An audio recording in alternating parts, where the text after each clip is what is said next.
নমস্কার বন্ধুরা, চম্পাস কিচেনে সবাইকে স্বাগত জানাই। আজকের রেসিপি হচ্ছে সম্পূর্ণ নিরামিষ মুগ ডাল দিয়ে চাল কুমড়োর ঘন্ট। খুব সহজে এই রান্নাটা আমি কি করে করি চলো তার রেসিপিটা চটপট দেখে নেওয়া যাক। আর ভাত কিংবা রুটি দুটো দিয়ে কিন্তু এটা খেতে ভীষণই ভালো লাগে।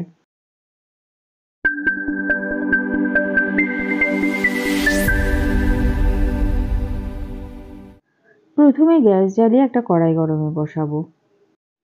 দেখো কড়াই ভালো করে গরম হয়ে গেছে। এবারে দিচ্ছি 2 টেবিল স্পুন সর্ষের তেল। হাই ফ্লেমে তেলটাকে ভালো করে গরম করে নিয়েছি। দিচ্ছি একটা শুকনো লঙ্কা আর একটা তেজপাতা।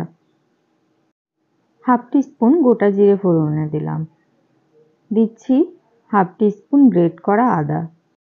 লো ফ্লেমে 4-5 সেকেন্ড নাড়াচাড়া করে ফোড়নের মশলাগুলোকে ভেজে নিয়েছি। এবারে দিয়ে দেব ঝিরিঝিরি করে কুচিয়ে রাখা চাল কুমড়ো।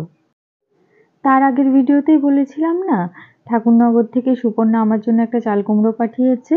সেদিন তো অর্ধেকটা করেছিলাম রুই মাছের মাথা দিয়ে, বাকি অর্ধেকটা আজকে করছি। দিয়ে দিলাম স্বাদ মতো নুন। 1 টিস্পুন নুন দিয়েছি, হাফ টিস্পুন হলুদ গুঁড়ো, 1 টিস্পুন জিরে গুঁড়ো আর 4টে কাঁচা লঙ্কা। সমস্ত গুঁড়ো মশলা এবারে ভালো করে চাল কুমড়োর সাথে মিশিয়ে নেব। 1/4 কাপ মুগ ডালকে ভালো করে ভেজে ধুয়ে নিয়েছি। সেই ডালগুলো এবারে দিয়ে দিচ্ছি। চাল কুমড়োর সাথেই একবারে ডালটাও সেদ্ধ হয়ে যাবে। সবকিছু ভালো করে মিশিয়ে গ্যাসের আঁচ একদম লোতে করে 5 মিনিটের জন্য ঢেকে দেব। চাইলে তোমরা চাল কুমড়োটা হালকা মজে আসলে তারপরেও নুনটা দিতে পারো, সেক্ষেত্রে আন্দাজটা ভালো বুঝতে পারবে। তবে প্রথমেই খুব বেশি নুন দিয়ে দেবে না, এতে করে কিন্তু চাল কুমড়ো মজে যখন অল্প একটুখানি হয়ে যাবে তখন আবার খেতে আবার একটুখানি নোনা নোনা লাগবে। 5-6 মিনিট অন্তর অন্তর ঢাকা তুলে একবার নাড়াচাড়া করে দেবে। তবে দেখো চাল কুমড়ো থেকে কিন্তু খুব একটা জল বেরোয়নি, তার মানে ডালটা সেদ্ধ হতে একটু বেশি সময় লাগবে।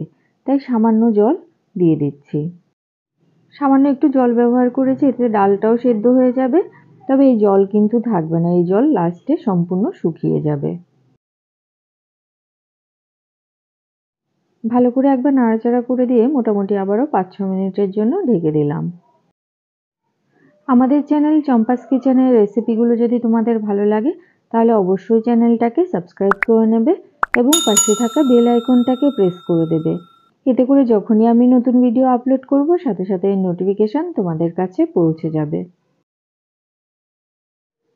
এখনো কিন্তু ডাল পুরোপুরি সেদ্ধ হয়নি, তাই আরও 4-5 মিনিটের জন্য এটাকে লো ফ্লেমে ঢেকে দিচ্ছি। আরও 4-5 মিনিট ঢেকে সেদ্ধ করার পরে তোমাদের দেখিয়ে দিচ্ছি। দেখো বন্ধুরা, ডাল আর চাল কুমড়ো কিন্তু খুব সুন্দর করে সেদ্ধ হয়ে গেছে। এভাবে একটা ডালকে টিপে দেখে নেবে, ডাল সেদ্ধ হবে তবে গোটা গোটাই যেন থাকে। 1 টিস্পুন চিনি দিলাম আর দিচ্ছি বেশ খানিকটা ধনেপাতা কুচোনো। যেহেতু এটা নিরামিষ রান্না আর চাল কুমড়ো হালকা টক টক হয়, তাই সামান্য চিনি কিন্তু ব্যবহার করা যেতেই পারে। চিনি আর ধনেপাতা ভালো করে চাল কুমড়োর সাথে মিশিয়ে দিয়েছি। এবারে গ্যাসের আঁচটা লোতে রেখে জাস্ট 2 থেকে 3 মিনিটের জন্য এটাকে ঢেকে দেব। এতে করে ধনেপাতার ফ্লেভার পুরোপুরি চাল কুমড়োর ভেতরে ঢুকে যাবে।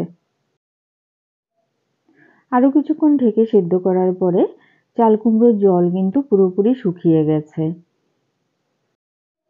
আর চাল কুমড়োর ভেতরেও বেশ সুন্দর একটা মাখো মাখো ভাব চলে এসেছে। এই সময় গ্যাসের আঁচটা অফ করে দেব। তো বন্ধুরা, সহজ সরল ঘরোয়া পদ্ধতিতে তৈরি করা মুগ ডাল দিয়ে চাল কুমড়োর ঘন্টর এই রেসিপিটা তোমাদের কেমন লাগলো অবশ্যই কমেন্ট করে জানাবে। ভালো লাগলে লাইক করবে আর তোমার বন্ধুদের সাথে ভিডিওটাকে শেয়ার করতে কিন্তু একদম ভুলবে না।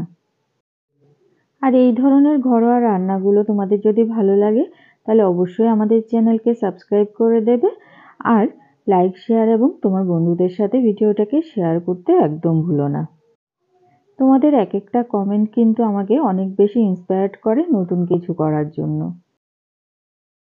এতক্ষণ আমার পাশে থেকে ভিডিওটা দেখার জন্য অনেক অনেক ধন্যবাদ। ভালো থাকবে, সুস্থ থাকবে। পরের ভিডিওতে আবার দেখা হবে। বাই।